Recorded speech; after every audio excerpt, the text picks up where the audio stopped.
बिस्मिल्लाहिर्रहमानिर्रहीम الذين ينقضون عهد الله من بعد ميثاقه ويقطعون ما أمر الله به أن يوصل ويفسدون في الأرض أولئك هم الخاسرون صدق الله العظيم.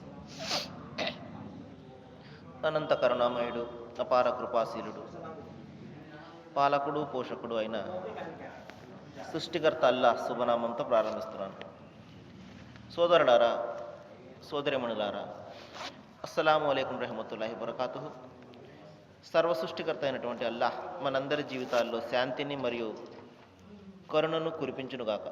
ఆమీన్. సోదరులారా, ఇప్పటివరకు మీ ముందు మానవ మహోపకారి మహాప్రవక్త ముహమ్మద్ సల్లల్లాహు అలైహి వసల్లం వారి మీద దైవం అల్లాహ్ అవతరింపజేసినటువంటి చివరి దైవ గ్రంథము దివ్య ఖురాన్ నుండి 2వ అధ్యాయం నుండి 27వ వాక్యాన్ని అరబీ మూలమును పఠించడం జరిగింది.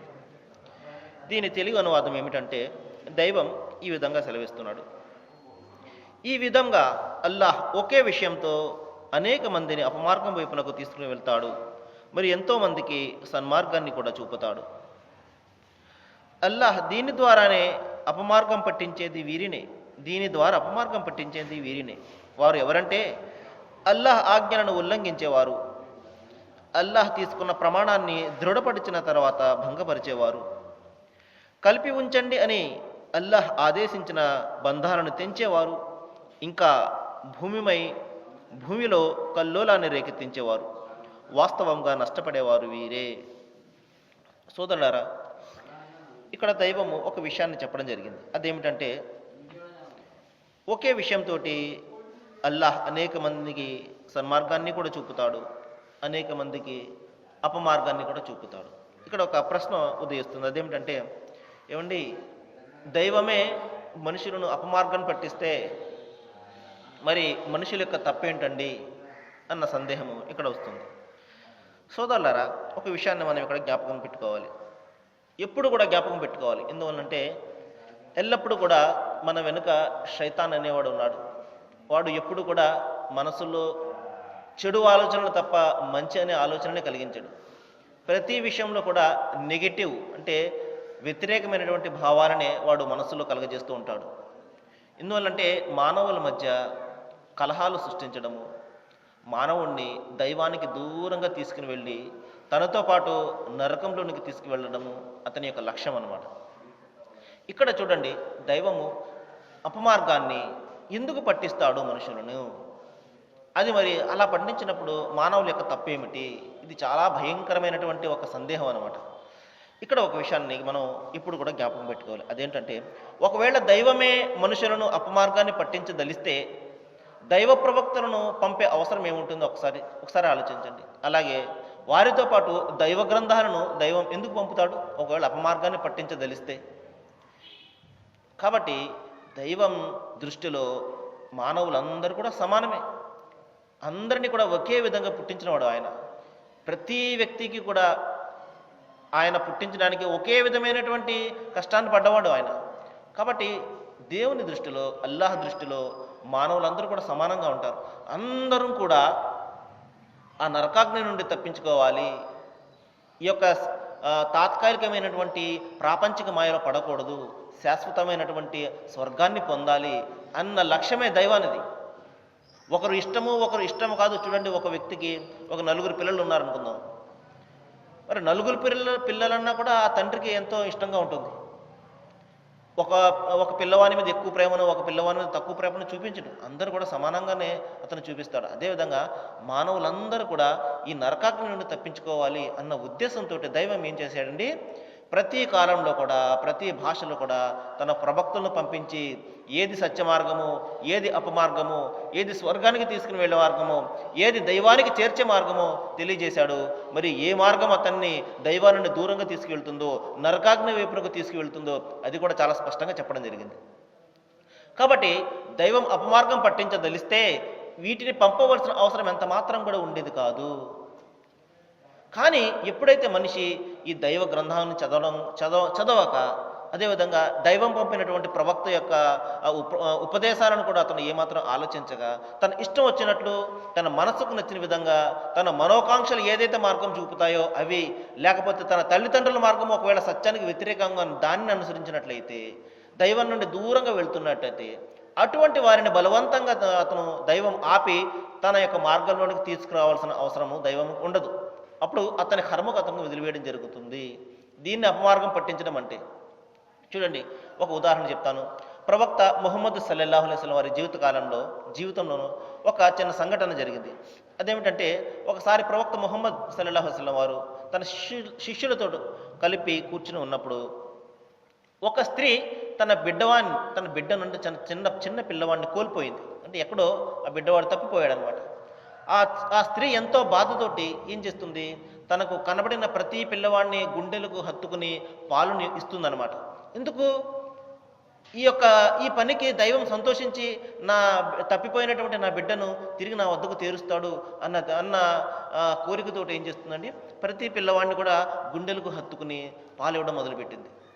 ప్రవక్త ముహమ్మద్ సల్లల్లాహు అలైహి వసల్లం వారు ఇది చూసి తన శిష్యులతో అడిగారు, చూడండి ఆ స్త్రీ ఏం చేస్తుందో మీరు చూశారు కదా, మరి ఒకవేళ ఆ స్త్రీకు తన కన్న కుమారుడు దొరికితే ఎంత ప్రేమగా చూసుకుంటుంది, ఎంత ఆనందం పడుతుంది అది ఆ స్త్రీ అనగానే, నిజమే ప్రవక్త, మరి ఎవరెవరో పిల్లవాళ్ళను తన గుండెలకు హత్తుకుంటుంది కదా, అదే మరి తన సొంత పిల్లవాడు కనబడితే ఎంత ఆనందపడుతుంది ఆ తల్లి, మొత్తం సర్వ సుఖాలన్నీ కూడా, సర్వ ఆనందం అంతా కూడా ఇప్పుడే దక్కింది కదా అన్న ఆనందంతో ఆమె ఉంటుంది కదా, నిజమే అని చెప్పడం జరిగింది.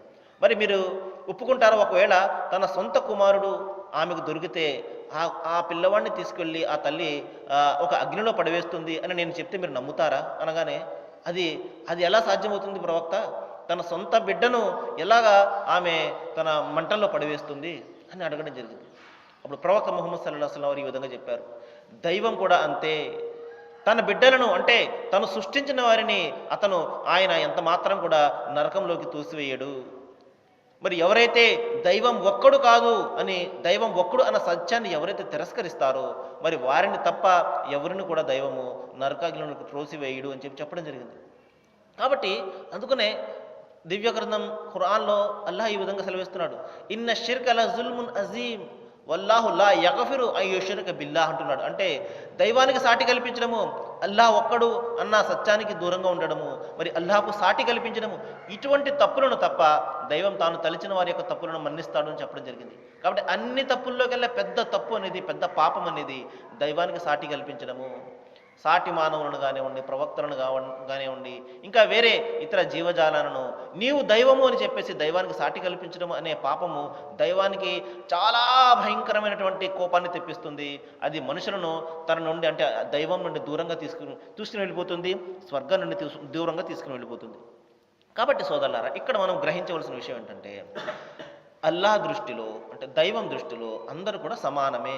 కాబట్టి అందరం కూడా స్వర్గాన్ని పొందాలనే కోరికతోటి, ఆలోచనతోటి అల్లాహ్ ఏం చేశాడండి, అనాది నుండి కూడా తన గ్రంథాలను పంపించాడు, గ్రంథాలతో పాటు ప్రవక్తను కూడా పంపించాడు. మరి ఆ పరంపరలో చివరి ప్రవక్తగా ప్రవక్త ముహమ్మద్ సల్లల్లాహు అలైహి వసల్లం వారిని మనందరి కోసం పంపించాడు. మరి ఆయన మీద అంతిమ దైవ గ్రంథము మానవులందరి కోసము ఖురాన్ రూపంలో మనకు ప్రసాదించడం జరిగింది. కాబట్టి ఈ గ్రంథము మనకు సన్మార్గాన్ని చూపిస్తాయి. మరి ఎవరైతే ఆ సన్మార్గాన్ని పట్టుకుంటారో నిస్సందేహంగా వారు మార్గం తప్పే అవకాశం ఎంత మాత్రం కూడా లేదు. అలా కాదని అతను తన ఇష్టం వచ్చినట్లు తన మనసుకు నచ్చిన విధంగా అతను ప్రవర్తించినట్లయితే నిస్సందేహంగా దైవం యొక్క మార్గదర్శకత్వానికి అతను దూరంగా వెళ్ళిపోతాడు. మరి అటువంటి వారిని దైవము మార్గాన్ని తప్పిస్తాడు. సరే, దాని తర్వాత ఇంకా దైవం ఏం చెప్తున్నాడంటే, మరి ఎవరినైతే నేను అపమార్గం పట్టిస్తానో వారు వీరే అని చెప్పేసి ఒక లిస్ట్ ఇవ్వడం జరిగింది. వాళ్ళు ఒకటి ఏంటంటే, దైవం యొక్క అంటే అల్లాహ్ యొక్క ఆజ్ఞలను ఉల్లంఘించేవారు. అంటే అల్లాహ్ ఏదైతే ఆజ్ఞాపిస్తున్నాడో దానికి వ్యతిరేకంగా నడుచుకునేవారు. చూడండి, అల్లాహ్ ఆజ్ఞాపించడం జరిగింది మనుషులను, మీరు 5 పూటలా కూడా దైవాన్ని మీరు అల్లాహ్ను జ్ఞాపకం చేసుకోవడానికి నమాజ్కు రండి, మస్జిద్కు రండి అని చెప్పి దైవము ఆజ్ఞాపించడం జరిగింది. ఈ ఆజ్ఞను ఎవరైతే ఉల్లంఘిస్తారో వారు ముస్లింలైనా కానివ్వండి, ఎవరైనా కానివ్వండి, ఎవరైతే 5 పూటల నమాజుకు ఎవరైతే రారో వారు దైవం యొక్క ఆజ్ఞను ఉల్లంఘించినట్లే. ఇంకా చెప్పాడు, మీరు మీరు ఆనందంగా జీవించండి, ఇతరులను ఆనందంగా జీవింపజేయండి, ఇతరుల మార్గాల్లో మీరు అడ్డంకులు సృష్టించకండి అని చెప్పడం జరిగింది. ఇవన్నీ కూడా చిన్న ఆజ్ఞ నుండి పెద్ద ఆజ్ఞ వరకు ప్రతి ఆజ్ఞ కూడా దైవం యొక్క ఆజ్ఞ కాబట్టి దాన్ని ఎవరైతే తిరస్కరిస్తారో వారు అల్లాహ్ను తిరస్కరించినట్లే. మరి ఎవరైతే అల్లాహ్ను తిరస్కరిస్తారో మరి వారిని అల్లాహ్ అపమార్గం పట్టిస్తాడు.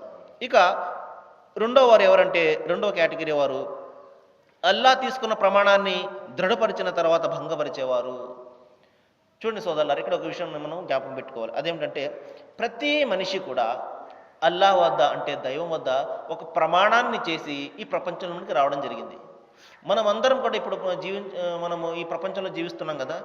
మనము పుట్టడానికి ముందు మొదటి మానవుడు అయినటువంటి ఆదాం అలైహిస్సలాం అక్కడి నుండి చివరి ప్రపంచం అయ్యే వరకు కూడా ఎవరైతే పుడతారో చివరి మానవుడు అతను ఈ మొత్తం మానవులందరినీ కూడా అల్లాహ్ సమావేశపరిచి ఒక ప్రమాణాన్ని తీసుకోవడం జరుగుతుంది. నేను మీ అందరినీ పుట్టించాను, నేను మీ ప్రభువును కాదా అని చెప్పేసి అక్కడ అడగడం జరుగుతుంది. అప్పుడు ఆత్మలన్నీ కూడా అంటే మనము శరీరాన్ని కలిగి ఉండము, శరీరం కలిగి లేనటువంటి స్థితి అనమాట అది. అప్పుడు ఆత్మలన్నీ కూడా ఒక ప్రమాణాన్ని చేయడం జరిగింది. ఓ దైవమా, నీవే మమ్మల్ని సృష్టించావు, మేము ప్రమాణం చేస్తున్నాము, నిన్నే మేము ఆరాధిస్తాము అని చెప్పేసి. ఇది మనకు జ్ఞాపకం ఉండదు, సుప్తావస్థలో ఉంటుందన్నమాట. అందుకనే ప్రతి మనిషి కూడా తన జీవిత కాలంలో ఒంటరిగా ఉన్నప్పుడు తన మనస్సాక్షిని అడిగితే నిస్సందేహంగా ఆ మనస్సాక్షి అతనికి ఒక సాక్ష్యం చెప్తుంది. అదేంటంటే నీ దైవము ఒక్కడే అని చెప్పి. చూడండి, మనిషి అతను ఎంతోమందిని ఆరాధించినప్పటికీ కూడా అతని మనస్సు ఎప్పుడు కూడా ఒకే దైవం వైపు ఆలోచిస్తూ ఉంటుంది. దేవుడు దేవుడు అని చెప్తుంటాడు, కానీ ఎప్పుడు కూడా దేవుళ్ళు అని అతను చెప్పడు. అతను ఎంతమందిని ఆరాధించేవాడైనప్పటికీ కూడా. కాబట్టి ప్రతి మనిషిలో ఆ మనో మస్తిష్కాలలో అతని హృదయంలో ఒక విషయం ఎప్పుడు కూడా సుప్తావస్థలు అంటే నిద్రావస్థలు ఉంటుందన్నమాట. అదేంటంటే నా దైవం ఒక్కడు అన్నది. కానీ మనిషి ఏం చేస్తాడంటే దాన్ని నొక్కివేస్తూ ఉంటాడు అనమాట. దాన్ని ఆలోచింపజేయడానికి ప్రయత్నం చేయడు, దాన్ని నొక్కివేస్తూ ఉంటాడు ఆ ఆలోచనను. తద్వారా అతను ఆ ఆలోచన మీద ఏమవుతుందంటే అతను దాన్ని ఆలోచించకుండా వేరే విధాలుగా ఆలోచించడం మొదలు పెడుతుంటాడు. కానీ అతను ఒంటరిగా ఉన్నప్పుడు అతను తన మనస్సాక్షిని అడిగినట్లయితే దైవం ఒక్కడే అన్న సాక్ష్యమే అతనికి చెప్తూ ఉంటుంది అనమాట. అదే ఇక్కడ దైవం చెప్తున్నాడు, మీరందరూ కూడా మీరు పుట్టడానికి ముందు నా వద్దకు వచ్చి ఒక ప్రమాణాన్ని తీసుకున్నారు. అదేంటంటే నన్ను ఒక్కడిని మాత్రమే ఆరాధిస్తాను అని. కానీ ప్రపంచంలోకి వచ్చిన తర్వాత ఏం చేశారండి? మీరు మర్చిపోయారు. తల్లిదండ్రుల ప్రోద్బలం కావచ్చు, స్నేహితుల ప్రోద్బలం వల్ల కావచ్చు, పరిసరాల ప్రభావం వల్ల కావచ్చు, మీరు ఏం చేశారండి? ఒకే దైవాన్ని విడిచి అనేక మందిని మీరు సృష్టించుకున్నారు. అందుకనే ప్రవక్త ముహమ్మద్ వారు చెప్పడం జరిగింది, ప్రతి పిల్లవాడు కూడా దేవుని దాసునిగా పుడతాడు. అంటే ఒకే దేవుని దాసుడుగా, అంటే ఒకే దేవుని దాసుని ఇస్లాం పరిభాషలో ముస్లిం అంటారు. కాబట్టి ప్రతి బాలుడు కూడా, ప్రతి పిల్లవాడు కూడా ముస్లింగా అంటే ఒక దైవ విధేయునిగా పుడతాడు. కానీ పరిసరాల ప్రభావంతో, తల్లిదండ్రుల ప్రభావంతో, స్నేహితుల ప్రభావంతో అతను ఏమవుతాడంటే ఆ యొక్క ధర్మాన్ని నుండి దూరంగా వెళ్ళిపోతాడు. కానీ పుట్టేవారు అందరూ కూడా దేవుని దాసులుగా, దేవుని భక్తులుగా, ఒకే దేవుని యొక్క బిడ్డలుగా పుట్టడం జరుగుతుంది. కాబట్టి ఇక్కడ మనం ఇచ్చినటువంటి ఆ ప్రమాణాన్ని మనము ఉల్లంఘించేస్తాము. ఇంకా ఎవరంటే ఇంకొక చివరి విషయం ఉంది, చెప్పేసి నేను ఈసారి ముగిస్తాను. ఇంకా భూమిలో కల్లోలాన్ని రేకెత్తించేవారు. చూడండి సోదరులారా, దైవము ఈ ప్రపంచాన్ని అందరి కోసం సృష్టించడం జరిగింది. మీరు తినండి, త్రాగండి, కానీ మీరు భూమిలో కల్లోలాన్ని రేకెత్తించకండి అని చెప్పడం జరిగింది. ఇక్కడ మనము ఆనందంగా జీవించాలి, మన తోటి వారిని కూడా ఇక్కడ ఆనందంగా జీవింపచేయాలి. అలా కాదని అతను స్వార్థంతో ఇతరులకు రావాల్సిన హక్కులను అతను కొల్లగొడుతున్నాడు అనుకోండి, నిస్సందేహంగా ఈ ప్రపంచంలో కల్లోలం రేకెత్తుతుంది, రక్తపాతం జరుగుతుంది. తద్వారా మానవాళి అంతా కూడా ఎంతో కష్టాలు పాలవుతుంటాయి. అందుకనే దైవం చెప్తున్నాడు, మీరు ఎంత మాత్రం కూడా ఈ భూమి మీద కల్లోలాన్ని రేకెత్తించకండి, రక్తపాతాన్ని రేకెత్తించకండి, మీరందరూ కూడా సమానంగా మీరు శాంతి సంతృప్తులతోటి జీవించండి అని చాలా స్పష్టంగా ఇక్కడ చెప్పడం జరిగింది. కానీ మనిషి ఏం చేస్తున్నాడు సోదరులారా, ఈ రోజున ప్రతి చిన్న విషయానికి ఏం చేస్తున్నాడు? రక్తపాతాన్ని సృష్టించుకుంటున్నాడు. మనం చూస్తుంటాం పేపర్లో ₹100 కోసమో లేదా ₹10 కోసమో తన తోటి మనిషి యొక్క ప్రాణాన్ని తీసివేశాడని చెప్పేసి మనము అనేకమైనటువంటి వార్తలు చదువుతూ ఉంటాము. కాబట్టి మనిషి ప్రాణానికి ఏదైనా ఈ రోజున ఎలా తయారైందంటే పూచిక పుల్ల విలువ కూడా లేకుండా ఈ రోజున మనిషి మారిపోయాడు.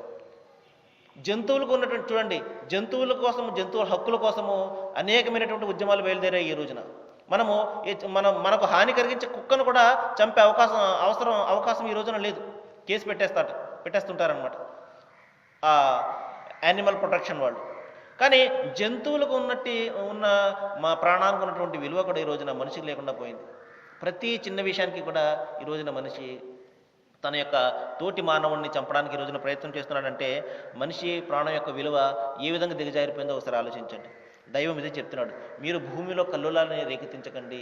దైవం ఒక బ్యాలెన్స్ని ఇక్కడ పెట్టడం జరిగింది, ఒక సమతుల్యత, సృష్టి సమతుల్యతను ఇక్కడ దైవం పెట్టడం జరిగింది. ఆ సమతుల్యతను మీరు ఎంత మాత్రం కూడా భంగం కలిగించకండి అని ఇక్కడ చెప్పడం జరిగింది.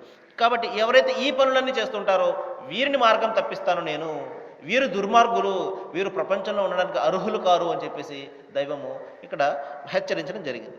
నేను దైవాన్ని ప్రార్థిస్తున్నాను. మరి ఏ విషయాలైతే నేను మీ ముందు ప్రస్తావించానో వాటి మీద ఇంకా మనం బాగా ఆలోచన చేయాలని, ఆలోచన చేసి ఇంకా జ్ఞానాన్ని పెంపొందించుకోవాలని, అందరం కూడా మనము కలిసిమెలిసి జీవించాలని ఇక్కడ ఉన్నన్ని రోజులు కేవలము దైవం గురించి ఆలోచించాలి తప్ప మన దైవం యొక్క సృష్టిని భంగపరచడానికి మనం ఏమాత్రం ప్రయత్నించకూడదని, ఆ సత్యాన్ని తెలుసుకునే జ్ఞానాన్ని దైవము అందరికీ కూడా ప్రసాదించారని నేను అల్లాను వేడుకుంటూ ముగిస్తున్నాను. వాకిరు దావానా అనిల్ హమ్దులిల్లాహి రబ్బిల్ ఆలమీన్. అస్సలాము అలైకుం. ఈరోజు లేట్ అయిపోయింది.